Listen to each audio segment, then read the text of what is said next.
kissed your sister. Hey folks, sitting here on a Sunday afternoon and looking at the news, and it looks like Mark Hamill may have almost injured and killed himself on the set of Episode 8 on that Skellig Island. Apparently he took a tumble and almost fell, so it appears to be okay, folks, so good news, but yeah, cool. Almost a scare. This is coming out of UK, a lot of UK tabloids, I guess, are reporting on this, so I don't know what to believe, but yeah, Luke, well, I guess Luke is in Episode 8, so that's good news, but almost lost him, so gotta be careful, folks. We almost lost Harrison Ford in the first one, now we're almost losing Mark Hamill. You know, come on, get with it, people. Alright, folks, I thought starting out with that little Mark Hamill tidbit was a good way to start this episode. Not that I wanted to report on something bad happening to Mark Hamill, but just kind of going through my Force Friday books here, and already, well, let's just say, went overly granular on Aftermath. 3 episodes just to cover one book. I mean, come on. But going through the books and picked up right where Aftermath ended. Well, not story-wise, but at least in my reading habit. So picked up the next one, The Weapon of the Jedi, or The Weapon of a Jedi. This is also under the umbrella of Journey to Star Wars, The Force Awakens, and this is supposedly taking place in that 30-year gap between Return of the Jedi and Force Awakens, right? Now, I wasn't quite sure what to make of this book when I picked it up. This is, I guess, a series of 3 books. We're getting a Luke Skywalker Adventure. That's what this one is, obviously. The Weapon of a Jedi. We're getting a Han Solo Adventure, Smuggler's Run or something. And we're getting a Princess Leia Adventure as well. And I will be reporting on those as I read them. Started with Luke Skywalker, of course. But I didn't really know what to make of them. They have similar styles of covers. They're only, I picked them up on iTunes, the bookstore. So on my iPad, they're only about 100 pages long.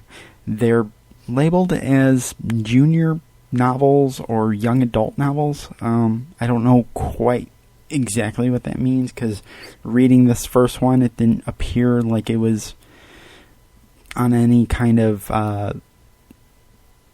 lower rating level. It seemed pretty, I don't know, it seemed like another one of those short stories, folks. I've been talking about those a lot lately, because, well, we seem to be getting a lot of them. We got them in Star Wars Insider, we're getting them in the novels, Aftermath, now we're getting a whole book that is just kind of a short story. Well, 3 books apparently are short stories. But I wanted to pick it up because, you know, this is, you know, new canon, and I wanted to cover it, and you know, and then these 3 books are involving the big 3, our big 3 characters, so why not? So, well, I'd like to say that they start out on a high note, but this one, I don't know. This one I had trouble with. I had some troubles with this one. So let's start off. This is written by Jason Fry, who I've talked about in the past. Again, going back to the Little Cannons episode, he wrote one of the short stories that I read, Last Call at the Zero Angle. And this was actually one of my favorite of the 3 short stories from The Insider that I really enjoyed. Out of the 3 I read so far, you know, that one involved the TIE fighter pilots kind of chilling out at a bar, you know, very, very typical of Top Gun. The scene in Top Gun where they're kind of singing that song at the bar, if you're familiar with that movie. But you know, I was looking forward to his writing in this, because I enjoyed that, and it starts out on a great note. You know, it has these little illustrations, kind of in the section breaks of the books. These books are kind of broken into 3 sections, and there's only like maybe 12 chapters altogether. Like I said, it's a pretty quick read. But there's little illustrations throughout the book, not many, on the front and back covers. And the first thing I noticed about this, as before I was even ready to read it, it's just kind of flipping through the pages, and I see C-3PO with his red arm, and I'm thinking, oh man, we're getting Force Awakens storytelling here. We're getting close to that movie, right? So I was anxious to read it, but I wanted to finish Aftermath first. So as soon as I was done with Aftermath, picked this up, started to read it, and immediately was introduced to a new character that was hinted about being in Force Awakens, X-Wing fighter pilot, a woman named Jessica Pava. And, she's kind of, she's prepping her ship. She's runs into C-3PO, and of course he, like the illustration says, he has his right arm. It's not really mentioned in the book, but he has his right arm, and this is really, it is during the Force Awakens time. So, she knows of Luke Skywalker, the history, the legend of Luke, but she wasn't familiar that C-3PO and R2, who also happens to be in this first scene, she wasn't familiar that these were his droids, or are his droids, and they're famous, especially R2, who basically was there for the destruction of the first Death Star. He's a hero in himself. So she wants to hear stories from C-3PO. C-3PO, even though he's pretty modest and says he's not a storyteller in the movies, likes to tell stories. So he ends up telling a story. But I do want to mention one thing before we go down a dark road here. Interesting, he introduces himself. Now, this is 30 years later, supposedly. Introduces himself and says that he's fluent in nearly 7 million forms of communication. And immediately my Star Wars knowledge nerdiness perked up, and I was like, in 30 years, it seems like he's learned another million forms of language. Because I very clearly remember him introducing himself in Star Wars as being fluent in 6 million forms of communication. So C-3PO's had a busy 30 years, folks. He's been hitting the books, and he's learned another million languages. Probably, well, I don't know what else he would have learned in those 30 years, but there you have it. So anyway, we are thrust into this world 30 years later, and this Jessica Pava wants to hear more stories about Luke Skywalker, and stories that may not have been told before. And C-3PO is like, okay, I'll tell you a story that hasn't been told before. The first time Luke uses his lightsaber in a duel, and then it cuts to the actual story. Not told, even though it's supposedly told in C-3PO's point of view, not told in his voice throughout the book, just basically a generic voice telling the story of Luke Skywalker going on this mission. Right after A New Hope. Yes, they're squeezing more story, more canon into the time period between A New Hope and Empire Strikes Back. We're not actually on the road to The Force Awakens. The story is being told in the past. Not only in the past, it's being told at a time that other stories have already been started to be told. We've gotten canon in this time period. We've gotten a whole novel, folks. The Heir of the Jedi takes place. Same time period. Same struggles. Luke figuring out how to learn the Force on his own. And if that's not enough, we also get Luke using his lightsaber poorly for the first time in the Marvel comic books. So I'm not entirely sure when this book takes place. Does it take place before Heir of the Empire? Or Heir of the Jedi? Does it take place before the Marvel comic books? Does it take place after? I don't know. I don't know. It's frustrating, folks. It's frustrating because I want a good story about Luke Skywalker. Luke Skywalker, he's a Jedi. He's the only Jedi. We've gotten many stories of him in the EU doing great stuff, and here in the new canon we are getting repeated stories of Luke struggling to learn the Force on his own, or figure out where to go to learn the Force, how to even understand the Force, how to use the Force. This is more of the same. This is 98 pages of more of the same, and it's frustrating, folks. This feels like a cash grab, and I don't want it to feel like a cash grab. I want it to feel like it's a worthy story. Anyway, the story. Luke is going off on a mission. He doesn't want to be he doesn't want all the attention on him of being this great hero who's destroyed the Death Star. He wants to just go off on his mission. So he gets assigned another mission to, kind of scout out more Imperial supply lines or whatever. Doesn't really matter. What's interesting about this book is he is not flying in his signature X-Wing fighter. He is actually put into a Y-Wing fighter. Because C-3PO and R2-D2 go along on the mission, so the Y-Wing actually holds two people in the cockpit, so C-3PO is able to fly along with Luke. R2 is, in his usual position, in the back seat, whatever you call it, in his little inserted into the back of the ship. Anyway, goes off on this mission, goes to the planet Deveron.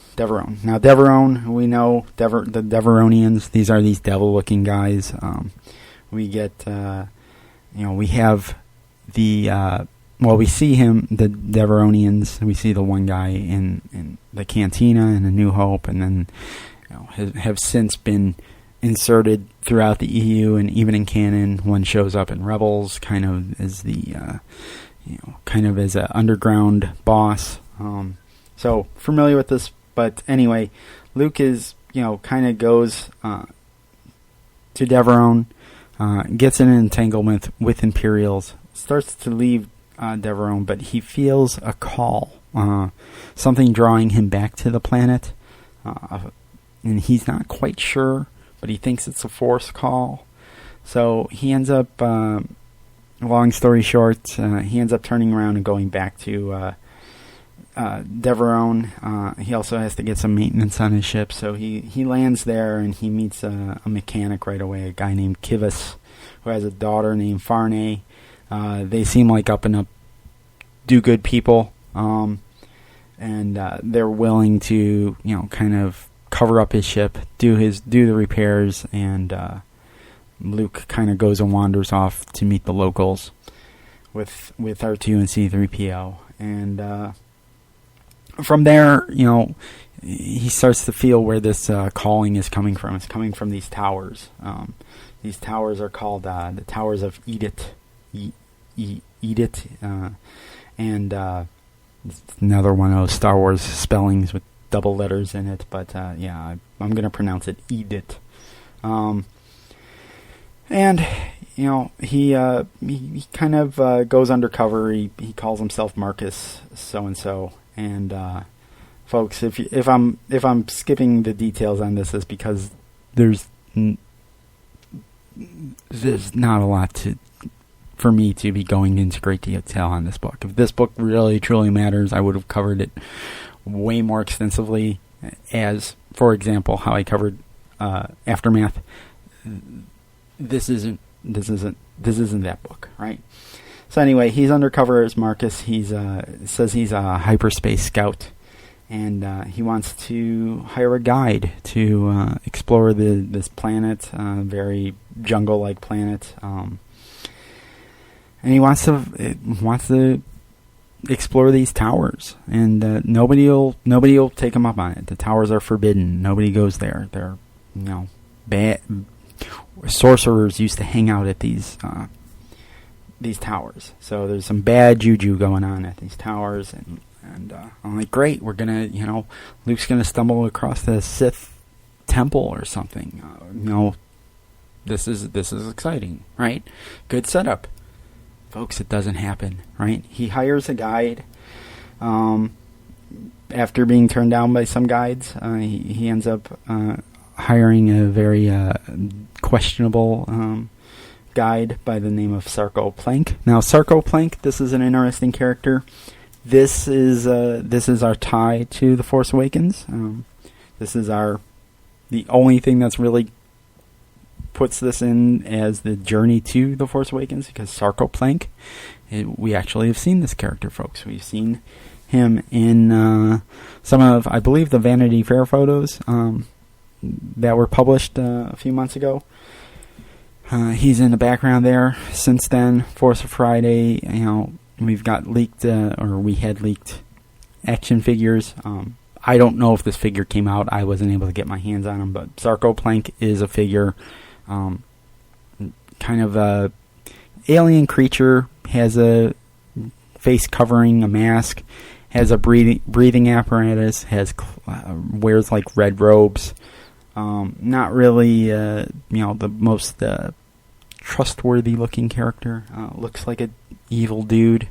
But Luke hires him because Luke is, I don't know, a farm boy, country bumpkin, I guess. I don't know.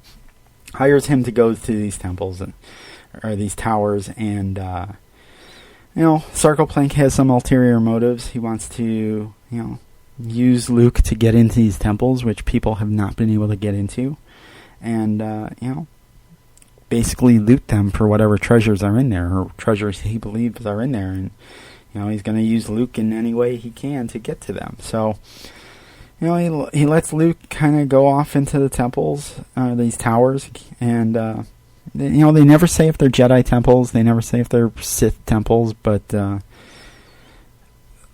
a good chunk of this book, and again, it's not a long book, but a good chunk of it, Luke finds some more of those remotes that he used on the Millennium Falcon in A New Hope, to kind of train himself with the lightsaber.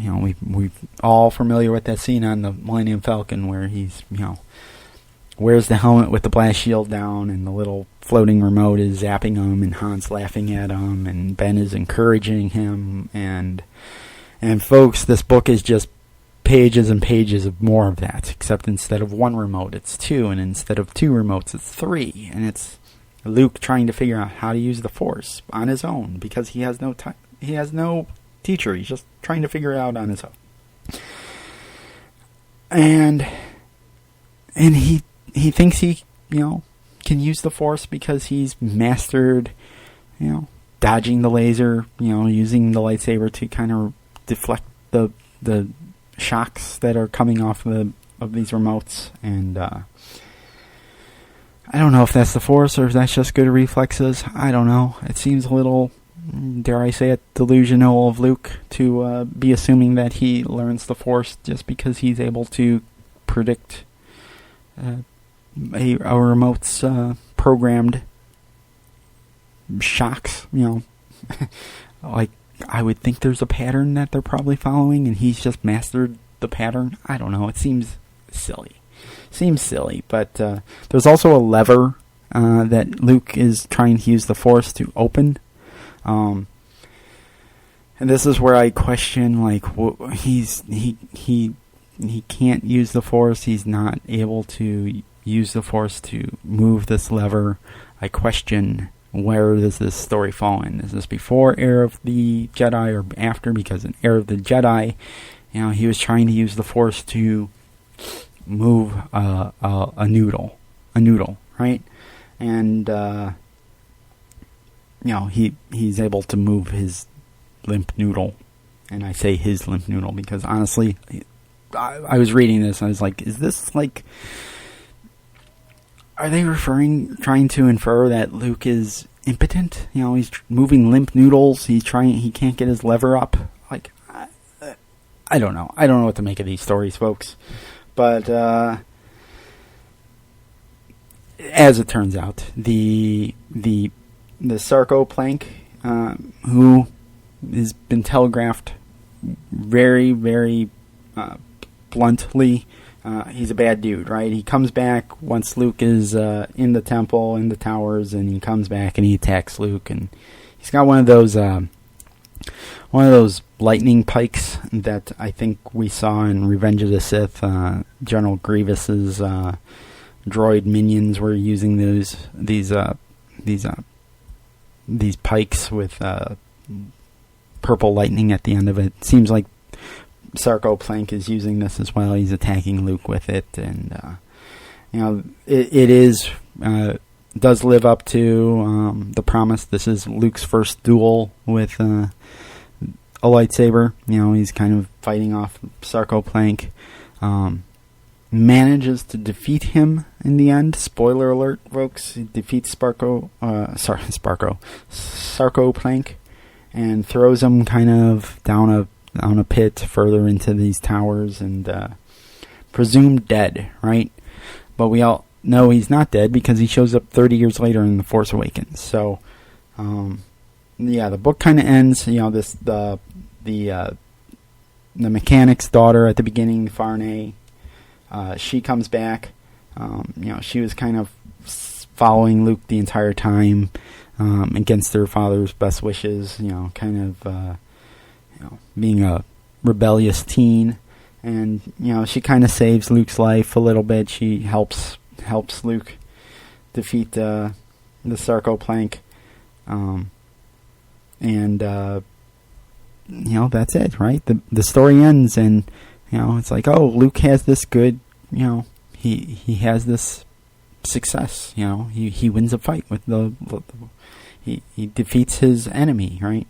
And then they cut back to C-3PO talking to Jessica Pava, and C-3PO's like, yeah, Luke still sensed that he was around, and yeah, Sarko Plank, he didn't die. He still lives on. He's still around. So, like, I don't know why I don't get it. Like,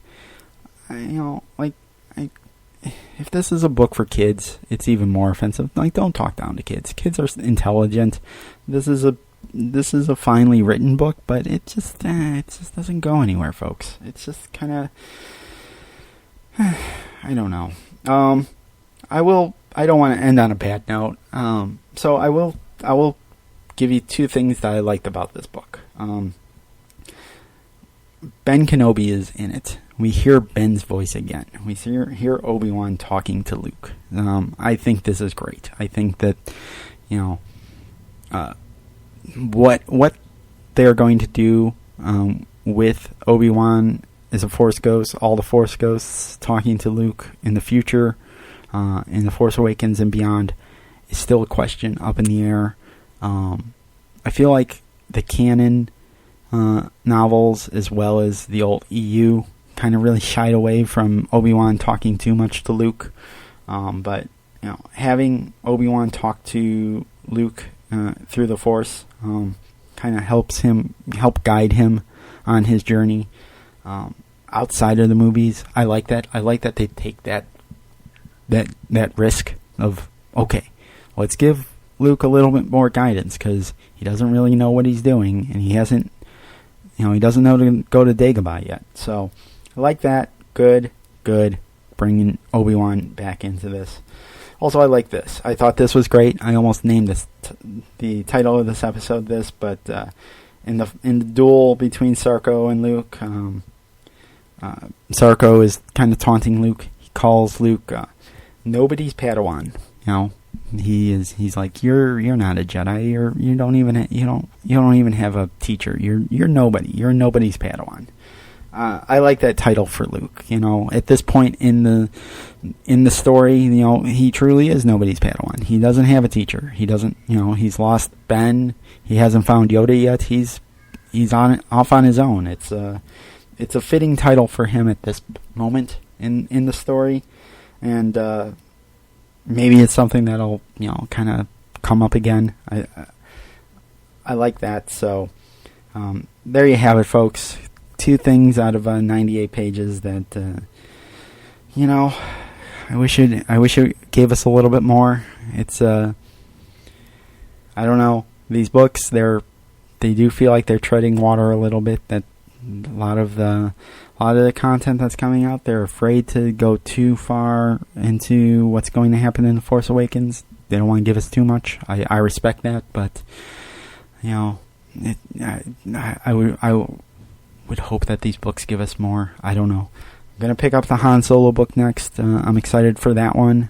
Greg Rucka is going to be the author of that one, and I'm looking forward to a good Han Solo story. I was looking back on all of our past episodes of Delusions of Granular, and haven't really covered a lot of Han Solo, so this will be good. I think we're way overdue for some SW Dog Han Solo coverage, so look forward to that next week, folks. Until then, my name is Ron. This has been Delusions of Granular, and as always, you can find us at delusionsofgranular.com or on iTunes or Stitcher. And if you go to delusionsofgranular.com, click on any of our episodes, you'll find download link as well as ways that you can talk to us. Email, Facebook, Twitter. We're on everything, folks. So look forward to more, as well as more reviews from our resident reviewer, Steve Schinder. And until then, folks, stay granular. Thanks. We got a starship and we flew off into space.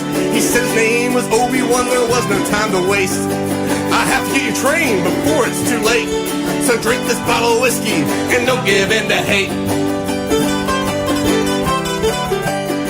Trained him on and I drank most of the bar. We had to stop all force flies in the nearest Death Star. I had to control my fear and hold my alcohol. Soon I was able to stand when Obi-Wan would fall. I had 1 pint of beer and 1 shot of scotch, 1 bottle of wine and a bourbon on the rocks. I had one that's on me right, another on my left. I looked that puppet in the eye and said, give me the test.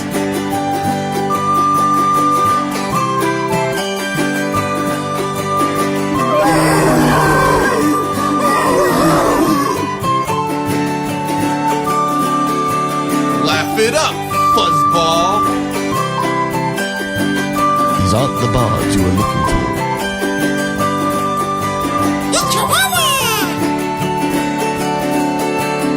Sat down beside him and I looked him in the eye. He looked right back at me and said, judge me by my size. Obi-Wan said, careful, for Yoda is the best. Said, okay, shorty, bring on that test. Well, I can tell you how it ended, I can tell you some lies. But let's just say that on that night the Force was on his side. I got riled up, they threw me in jail. I said, I don't believe it, Yoda said that's why I failed. I had 1 pint of beer and 1 shot of scotch, 1 bottle of wine and a bourbon on the rocks. I had one that's on me right, another on my left. I looked that puppet in the eye and said, give me the test. I had 1 pint of beer and 1 shot of scotch, 1 bottle of wine and a bourbon on the rocks. I had one that's on me right, another on my left. I looked that puppet in the eye and said, give me the test. Well, I looked that muppet in the eye and said, give me the test. Well, I looked that little runt right in the eye.